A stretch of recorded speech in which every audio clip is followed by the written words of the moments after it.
Hey everybody, how's it going? Dave the Klone here, your water cooler movie chatter-upper guy, your favorite, I hope, I don't even know. I feel like I should be in some kind of a therapy session with the late great Alan Arkin to discuss why I feel the way I do, but if you understand that reference already, you know where I'm going. We're going all the way back, not that far actually, we're going 3 years later than our last movie. We're going to 1997, my junior year of high school, to talk about a high school movie of sorts. Yes, that's right. We're talking about Reunion Time at Grosse Pointe Blank.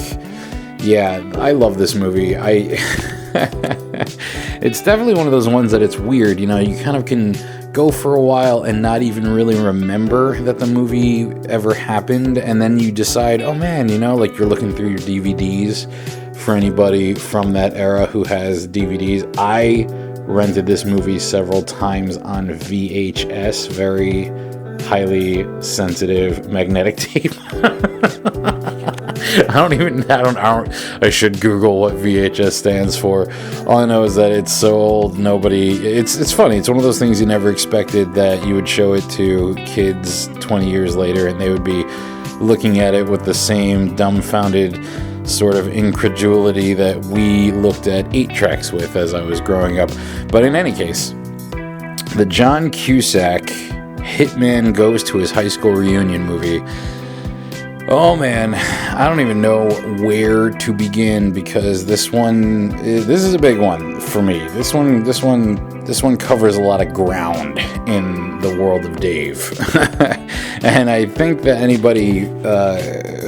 of the contemporaries I have out there, anybody who grew up with me, anybody who grew up at that time, it's so wild. This movie for sure contributed to my expectations of what life after high school would be like, of what life as a grown-up would be like. I think it gave me reverence for the sort of rite of passage that the idea of a high school reunion had been at one time. I was famously disappointed by all of the ones that were planned by the so-called committee, the reunion committee that I went to high school with. They all, you know, I think it was one of the early signs, oh man, I don't even know how to tackle this. This definitely feels like a therapy session already because so much of it it's like it swims in my mind. This movie made me think, okay, cool, it's going to be really awesome to go back to where I grew up like a decade after I left and see people and see what 10 years away from everybody has done and what kind of adventures life took us all on. But at the time that movie came out, unbeknownst to me, because I was very naive through my early 20s probably, super naive about stuff like this. I think maybe one of the things that works about the satire of the movie is that this was sort of like an aging tradition that was kind of maybe going out of style, although it could be argued not really because, you know, fast forward 10 years later and Zack and Miri make a porno and that starts with maybe even an homage to this movie for all I know, where Seth Rogen and Elizabeth Banks are going back to their high school reunion. And, you know, this was like fodder. This kind of idea was fodder for a lot of sitcoms. And I think in general, sort of the idea of how do you present characters in conflict, especially when they're dealing with what they expected their life to be, right? That's what the usual high school reunion, going back to reunion, what's their names? I'll think of it, but the one with Lisa Kudrow and Mina Suvari, who went to my high school, actually, Mina Suvari, and I went to school with her younger brother, Mike. Not Suvari, Sorvino. Sorvino. The Sorvinos of Goodfellas fame and all kinds of other mafia movies. Paul Sorvino, very big name actor, and then his daughter Mira, you know, eventually winning Academy Awards as well. In any case, Romy and Michelle's high school reunion. So maybe it was like the 90s into the early 2000s was still kind of the playing field for this concept. But, you know, very shortly after high school ended, as my 10-year high school reunion was approaching, I was sort of like waiting for the announcement, waiting for some kind of something to come in the mail, I guess. And what's crazy about it is, as much as this seems to be a fad that died out like at my generation, you know, being the age that I'm at, we are easily becoming that middle generation that was like at the end of one era and at the bleeding edge beginning of another. So we're the sort of in between that really just gets to suffer, like, you know, because, you know, growing up, my parents would go to their reunion, my uncle, all these people who were like 10 to 20 years older than me were always talking about the reunions like it was a big deal, and they made it sound like it was this awesome thing, like you get to see friends that you haven't seen in a long time. And you know, maybe for some, the high school experience doesn't really lend itself to wanting to see people you grew up with 10 years later, but it seemed that my generation, the early internet generation, the ones that sort of saw the beginning, we went from no internet to having internet to watching the internet, you know, mutate into the monster it has become today. I'm also recording this like several hours after this huge nationwide Facebook, Instagram outage, so ironic there that I'm talking about the evolution of the internet coming into play, because that was how I got the notices. I think it was through a Facebook post, not even direct messages to us. It was like through a Facebook post. And talk about taking a back seat on actually trying to plan anything. The committee from my high school, I will talk about the movie, I swear to God, I will get to talking about the movie. But the committee from my high school, I gotta slam these guys. I've done it publicly on Facebook multiple times, but I feel like now is an appropriate time. Instead of doing the whole thing where we all come back and either go and have it actually at the school, like in Grosse Pointe Blank, like in Romy and Michelle, I think they had at a big hotel. And from what I understand, my uncle recently went to his, I don't know, what was it, 40th something, 40-year high school reunion.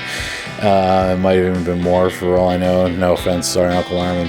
And I think they had it at a banquet hall as well. I think maybe after a certain number of years away from, you know, once you get beyond like 10 or 20 years, then you start having them at banquet halls and things like that. Just another excuse. It's like having like a wedding reception with no wedding. Now, who wouldn't want to do that, right? You know, anyway, our committee just decided to make it a happy hour in the city, because I grew up in the suburbs of New York in northern New Jersey, and a lot of folks, I guess, being chic and modern and well-to-do, followed their destinies into the city, into big, bad, scary New York. And so for them, the idea of going back across the river just to celebrate having graduated high school 10 years ago was kind of too much of a schlep or a pain in the ass. So they said, you know what, fuck it, we'll do a happy hour at some bar in the city. I'll tell you, my heart sank the way Minnie Driver's heart sank when she found out that Martin Blank was actually a hitman. I mean, first of all, okay, so now that we've come full circle, the king of tangential ranting that circles its way back into the subject matter has struck, so now we can talk about the movie. The movie itself, we start out watching a guy in a hotel room who's putting together a sniper rifle and putting like these crazy eye drops in his eyes so that he won't like blink too soon before he has to take the shot. And it's like very slick, Mr. Black on black with black tie suit. I guess death personified if we're looking at symbolism and stuff like that. And he's about to snipe a bicyclist who's actually another hitman rolling up on a dude who's coming out of a hotel with a whole entourage of bodyguards. And meanwhile, we're hearing, I can see clearly now, the rain is gone. We have all these conflicting tones, right? We have this bright, happy, gonna be a bright, sunshiny day. We have this like bright, happy music. We see all the sunlight streaming in from the hotel room, but then we see this man in black putting together a rifle, killing a bicyclist who's actually trying to kill a mafioso or something, and and he's on the phone at the same time with his secretary back at the office, played by his sister Joan Cusack. We're talking about John Cusack, by the way, in case I sort of glossed over that. In Grosse Pointe Blank, starring John Cusack, Minnie Driver, Dan Aykroyd, Jeremy Piven, Joan Cusack, Hank Azaria is in there, and we have a special featuring what's his name, Alan Arkin, the late great Alan Arkin, as Dr. Oatman, the psychologist. So you also have this as pre-Sopranos and pre-Analyze This. So you have all these like sort of things that maybe grew out of this very fertile ground, and this is why, you know, it's always fun for me to stumble upon sort of things that were too cool to be able to describe why. You know, it's almost like a Pulp Fiction, or almost like if whoever was prescient enough to rent Reservoir Dogs and be like familiar with Tarantino before the big mainstream splash of Pulp Fiction. And so when Grosse Pointe Blank came out, even the cover of the box at the video store, which, you know, for all the folks out there who have to make sure I'm hitting all the generations with this, right? So we used to, instead of streaming services, instead of on a screen kind of scrolling through a carousel of images, which most of them are the images that were the cover of the box, either now of the DVD or Blu-ray, but back then the VHS. But what happened was we didn't have these kind of repositories online where you could also then like get a description of the movie. It would be on the back of the box usually, but we would just walk through the video store, and certain video stores like Blockbusters, West Coast Video, it used to be Great American Video in my town where I grew up. There was another one called Video Casino. I think now it's a spa or a salon is in the spot that used to be Video Casino. Very much like when I go back, if I ever have occasion to visit my old hometown, it feels a lot like Martin Blank going home in this movie, where everything's like super different. You know, he goes home and he actually wants to go visit his home, and instead it's it's called an Altamart in this movie, but it's like a Quickie Mart. He lives in Grosse Pointe, Michigan. You know, that's where he grew up. That's why Grosse Pointe, his last name is Martin Blank. So Grosse Pointe Blank is when you're right up against somebody with a gun. It works on a lot of levels, guys and gals and whoever else is listening. It works. So already, you know, you used to go to the video store and you'd be walking along and see Grosse Pointe Blank. What the hell is that? And it was like a pink box, and it was like John Cusack in the suit and Minnie Driver standing next to him, and they're kind of like, he's looking away and she's looking at him. It almost looks like a rom-com.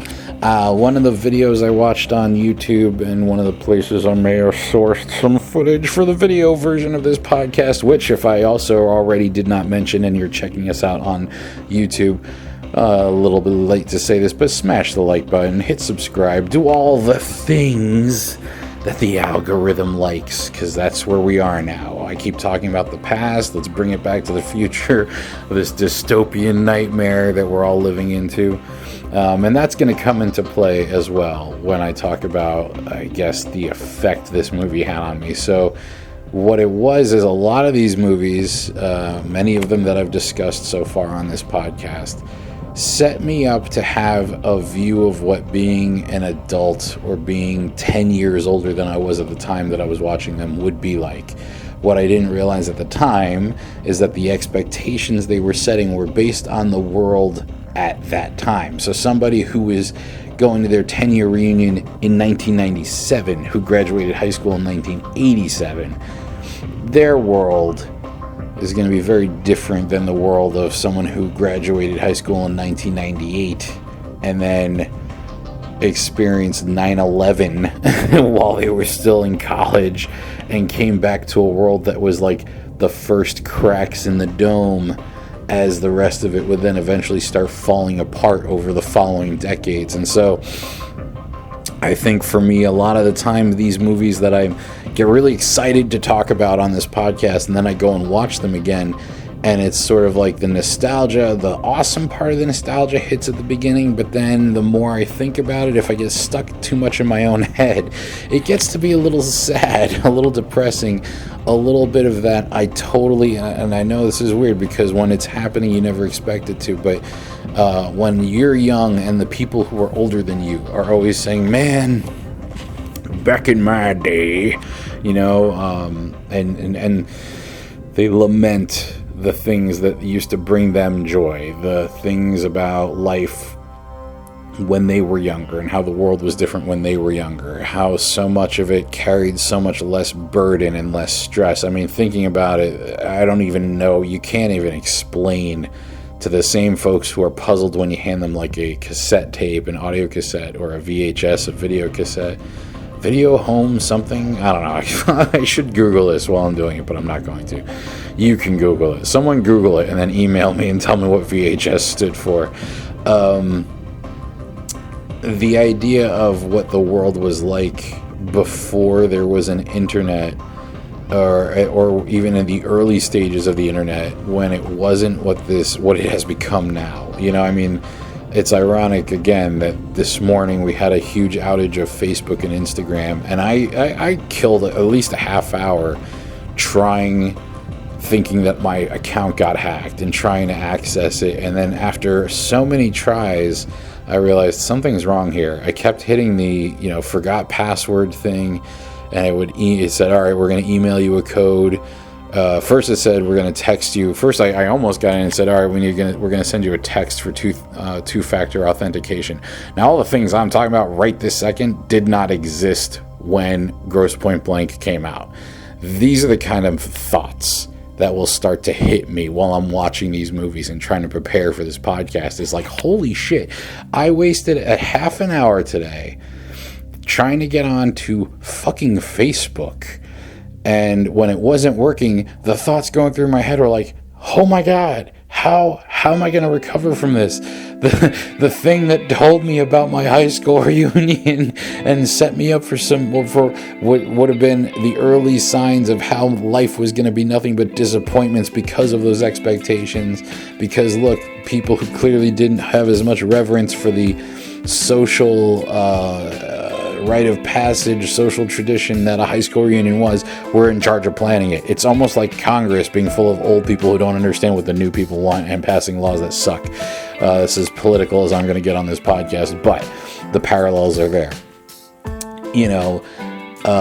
Thinking, oh my God, I've lost all my photos. Oh my God, this is how I keep in touch with a lot of friends that I've never actually met in real life. And then you start saying, well, are those real friends then? Because if you have no other way of getting in touch with them, what would happen if Facebook actually disappeared? In any case, I got the two-factor authentication, no texts were coming through. So I would refresh the page, hit forgot password again, and it would say, all right, we're going to email you a code. And it emailed, I must have done this like 11 times, and it emailed the same code every time. And it took 11 of those for me to be like, something is wrong. And as I'm saying all this, all I can think is, it's amazing because there are no scenes that would have even touched on that kind of a thing. A lot of the sequences, and this is the thing, it's like, not just with this movie, there's other movies where people go to their hometown after they've been away for a while, and you actually have the dramatization of running into someone you haven't seen and don't know anything about what their life is like now. You can't even imagine that. That's just like impossible today because everybody's lives are online. Everybody's living their life on these social media platforms. So when you do go to a reunion or something, you know who's got kids, who's divorced, what people's jobs are. It almost eliminates the excitement and the fun of that going back to town, going back home to see what life is like for people. And so it's almost like I have a lament for a nostalgia I never got to experience. And so when I was younger watching this movie, it would always be like, oh man, it's going to be so crazy to come back after a decade and see all these people and see, like, I mean, I remember going off to college. We had email, we had the internet, but it was like very base level. Like it was like there was no social media. There were no platforms like this. You know, you had AOL and it was just these like text on screen chat rooms. You didn't have FaceTime. You didn't have WhatsApp. You didn't have Snapchat. You didn't have Pornhub. You didn't have OnlyFans. You know what I mean? You had email, and that was sort of like, people didn't take it that seriously. You'd write 2 sentences and send it, and you'd still have to wait sometimes a couple days. People didn't feel the need to instantly respond. There was no text messaging. I didn't even have a cell phone until my senior year of college. And so it's sort of like, I almost wonder how a movie like this would resonate with people who've grown up in the last 10, 20 years where there's no disconnection. There's only living your life a million miles an hour with instant gratification and instant communication. Because, you know, the whole crux of the story of this movie is that the character, our hitman character, who's very good at what he does. You know, he's in the 10 years we haven't seen, where we pick up in the movie, he has a company that's called Pacific Trident Global. That's his shell company, his cover, his front for his assassin for hire business. He has one employee played by his sister Joan Cusack, and she's very good at what she does. She's a very meticulous and very organized personal assistant. And the irony of it all is that while he's doing the hit that we see in the opening scene, she's like, hey, you got something in the mail that I want to read to you. And it's this really flowery, like, hey, where have you been for 10 years? What are you up to? Are you, you know, handling personal appearances for people in the NFL like Leslie Gunther? Or are you like John Mitchell, who owns a cheese shop? This was like this would be the update you would get. This would be how you would learn about certain people. And it's the school reaching out saying, come on back, you know, to the tree, Acorn. It's been a decade. We miss you. We want to hear about you. That sense of home, reaching out, saying, hey, where did our children go and what are you up to? And it's ironic that used to be something that you know, when they say it takes a village, right? Like the village would present this reception without a wedding type party for people to come back and catch up and like say, hey, you know, we were best friends for the formative years of our lives. We all went to that party together, and you know, you puked all over the place, and oh my god, that was the night we almost got arrested. Oh my god, can you imagine a world, if you will, imagine a world. This is a world I not only heard about from watching movies like this, but also from the early days of you know, summer and in between semester jobs when I was an electrician, and I would be working on job sites with people who are like, I don't know, 15, 20 years older than me, and they were talking about a time when you would get pulled over, underage drinking, half in the bag, and all the cops would do is make you pour out the open beers and still let you go home with the full ones. Now, I'm sure there's some people, if you have listened this far, congratulations, gold star to you. You know, right? You should email me in and let me know when you checked out, because when I look at the analytics of these episodes, it's all over the place. Some people come hang out to the end, not as many people as people who check out pretty close to the beginning. I guess it's the animations that people stick around for a little bit, and then once they see the full cycle, they're out. But if you heard that, I'm sure there are some people who hear that go like, oh my god, what a chaotic world it sounds like. How did anybody survive living like that? How do you survive with your entire life being a surveillance show? It's almost like we could never do a movie like this again. In fact, it's ironic. So because of the type of character that John Cusack is playing in this, Martin Blank, he's somebody who, the story goes, on prom night, on what was supposed to be prom night, instead of going to prom with his longtime, you know, steady girlfriend, Minnie Driver, Debbie Mulberry, Debbie Newberry, played by Minnie Driver. Oh my God. He instead disappears. Like, everybody who he grew up with had no idea what happened to this guy. It's almost weird that the school would have been able to even find him to send him the invite to this. And he wound up joining the army, and during his time in the army, he sort of had the psych profile to do government assassination work, and he got so good at it that he decided, like, oh, I could go into business doing this. It's one of those things where I almost feel like they could maybe do a prequel, but then that would cheapen it. Like, you know, the thing that used to work. It's amazing that this movie never got a sequel, even though I thought it could have used one. Maybe thinking about it at an earlier time, just because when it ends, you're kind of like, oh, I don't want it to end. It's the kind of thing where the movie really kind of captures, you know, when you have like a weekend you're looking forward to. It's either like a bachelor party or somebody's birthday, or maybe it's even a wedding, and for like months and months and months you're talking about it, and then you go and it's over in 2 days, and the next thing you know, you're on your way back and you're going, man, I almost need a vacation to recover from the fact that I'm so fucking depressed now to be going back to reality after all the crazy hijinks. Probably nowhere near the kind of hijinks that happened for our buddy Martin Blank, because we see he gets the invite. His job goes bad because even though he took out the bicyclist who was trying to hit the mafioso guy, he shot that guy. That's the job he was hired for.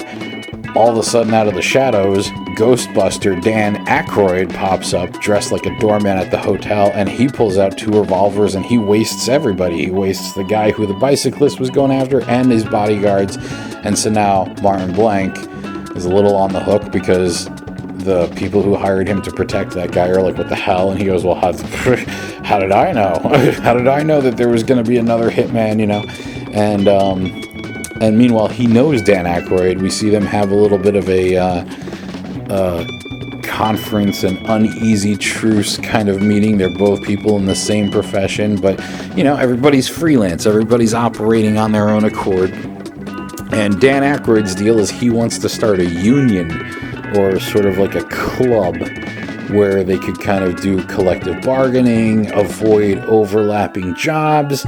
It's an interesting idea. I almost feel like maybe that's the idea that a sequel could really focus on, and I feel like we've seen this type of movie since, so maybe it's not no point. You know, there was a time to strike when the iron was hot, where magic was like lightning in a bottle, was still lightning and still bright and shiny, and wasn't already like the way last episode I was talking about how once Pulp Fiction came out, there were a million Pulp Fiction clones and Pulp Fiction wannabes and Pulp Fiction attempts, nowhere near the level of pedigree of the original. I can only imagine the same type of thing. Maybe, yeah, but this one I feel like was a little more sophisticated in what it inspired. You couldn't really completely mimic this movie, because there were, you know, after he has the sort of tense conversation with Dan Aykroyd, he goes to see his therapist, and now here's the therapist kind of trying to give therapy to a hitman, who that sort of also falls into weird territory of, like, you know, if I know you've killed somebody, I'm really supposed to tell the authorities, but you're a hitman, so I'm not trying to piss you off. And played hilariously by Alan Arkin, and it's sort of a style of comedy that doesn't exist anymore. And what it always reminds me of is the stuff that, like, when I would be watching these types of movies with my parents and they're laughing at stuff and I kind of get it, but I don't 100% get it, but I laugh because they're laughing. We don't do that anymore. And now everything is kind of all brought down to the basement. It's either gutter humor or slapstick and obvious. And so we're in sort of a weird aftermath, a couple decades down the road from all of this.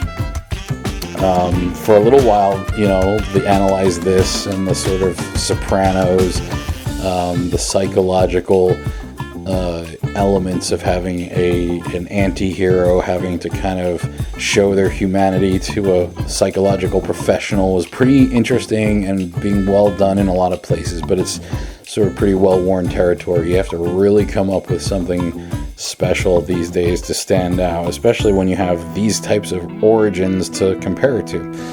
And so, this is his struggle. Do I go back?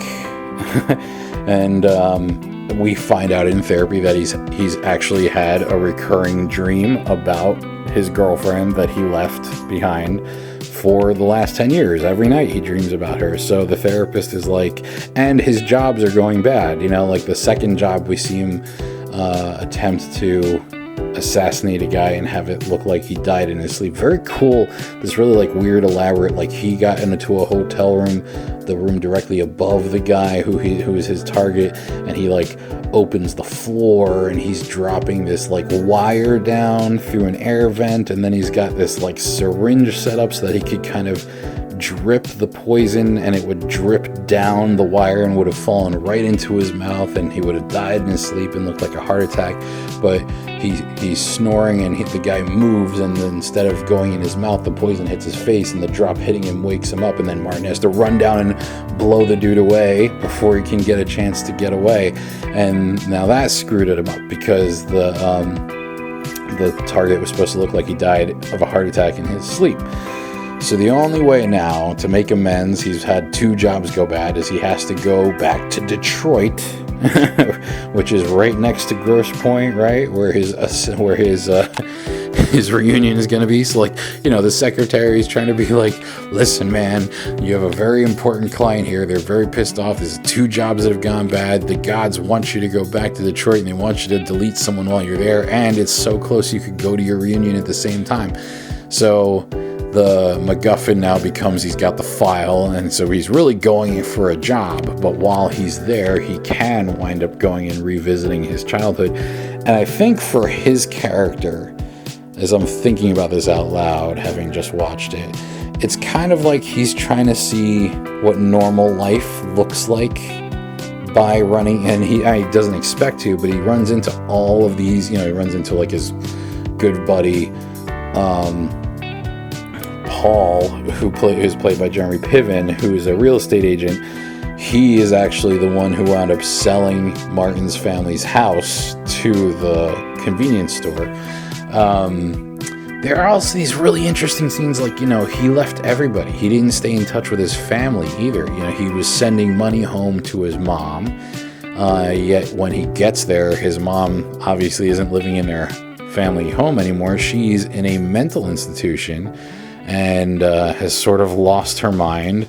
So there's like these kind of awkward moments too that this movie captures so well. It's written by 4 people, including Steve Pink and John Cusack. Directed by George Armitage, who they teamed up again after this to do High Fidelity, which is another one of my favorite movies of this time period, from a year later. And another one that sort of set up an idea of what being a grown-up was going to be like. And it really makes me wish I could have been a grown-up in the 90s. I feel like that's the world that would have been way more receptive, and I would have been able to have a much easier time in the sort of challenges I've been going through lately. Probably would have had a completely different career, too. In any case, wouldn't be doing podcasting because there were no podcasts, but maybe I would have worked on the radio, or maybe I would have opened a record store. I don't know. And maybe those are the stories I would have been able to tell going back to my reunion to see people. There's also one of my favorite moments in this is when he goes to a graveyard to visit the grave of his father, and he just basically dumps an entire bottle of Jim Beam on the grave. And just standing there kind of staring.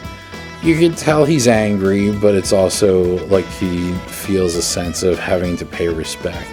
So, he missed out on the last decade of his family's life.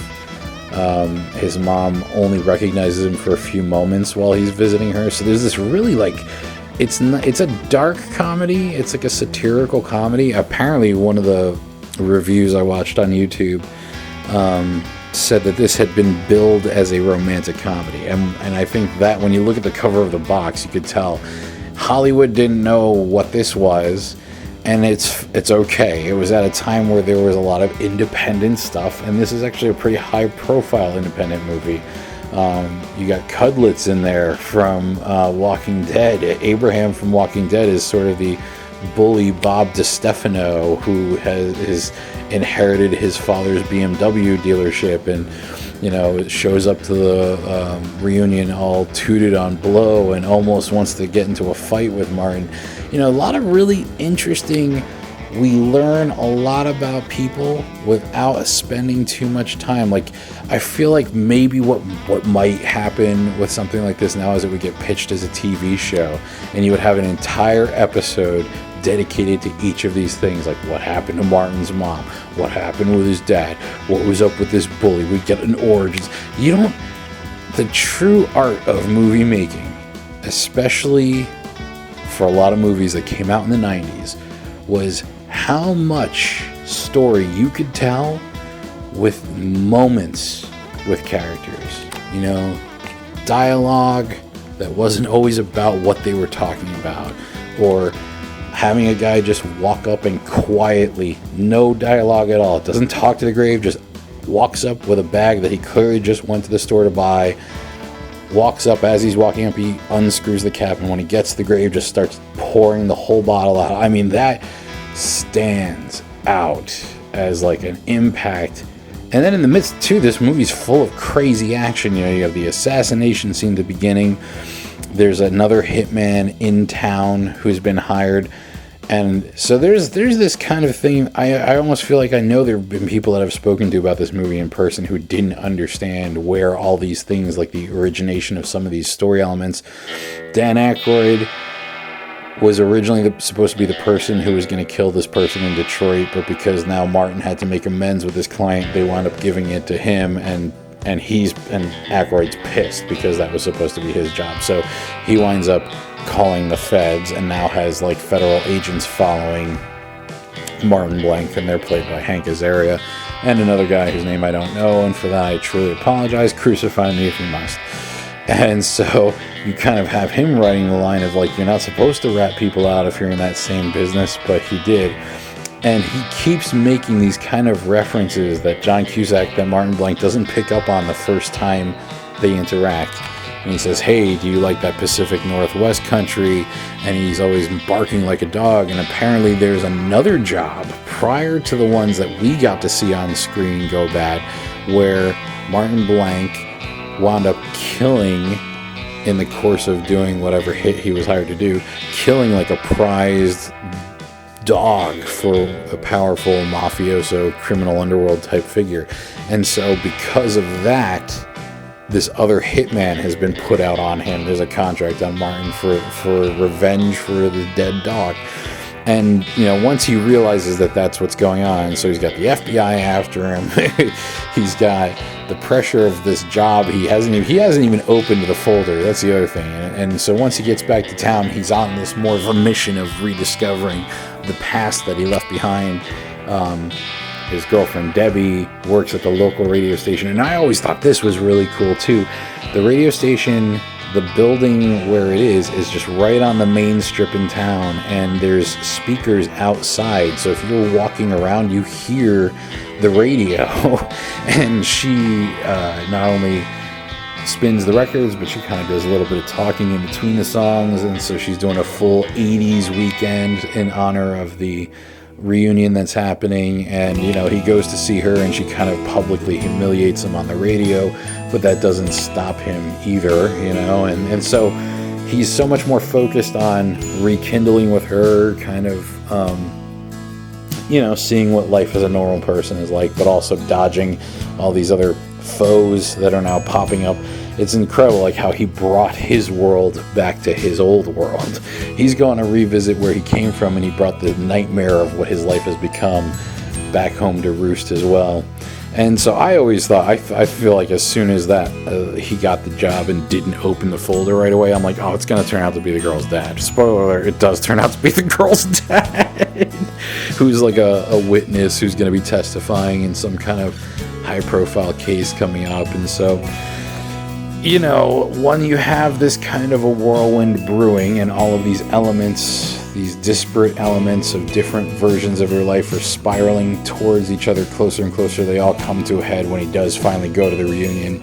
And that's where she, the thing that I thought was brilliant about this movie too is when people are asking him, like, because no one's seen him for a decade, like, what have you been? Where have you been? What do you do with yourself? He didn't even bother coming up with a lie. He kind of just nonchalantly goes, professional killer, and nobody believes him. Like, everybody thinks it's just like a really funny joke, you know. Even like his buddy Paul is like, oh, do you get medical with that, or and it's like that sound. And he, like, there are times where you feel like he's really trying to tell him, no, this is what I do, I'm a professional hitman. And they're like, cool, can I join? Like, that's the sort of levity going on. And then when it becomes undeniable, when he winds up having to kill somebody at the reunion, and it's discovered by his buddy Paul, who helps him get rid of the body, which is awesome. That goes to show you that he was like really like his best friend, And again, so there, you're not really sure, you have like so many people knew each other and so many people stayed in the area.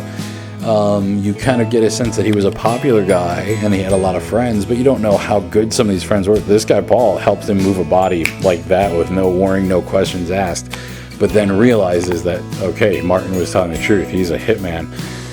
And then, of course, Debbie sees him with the dead body as well, and she's freaked out.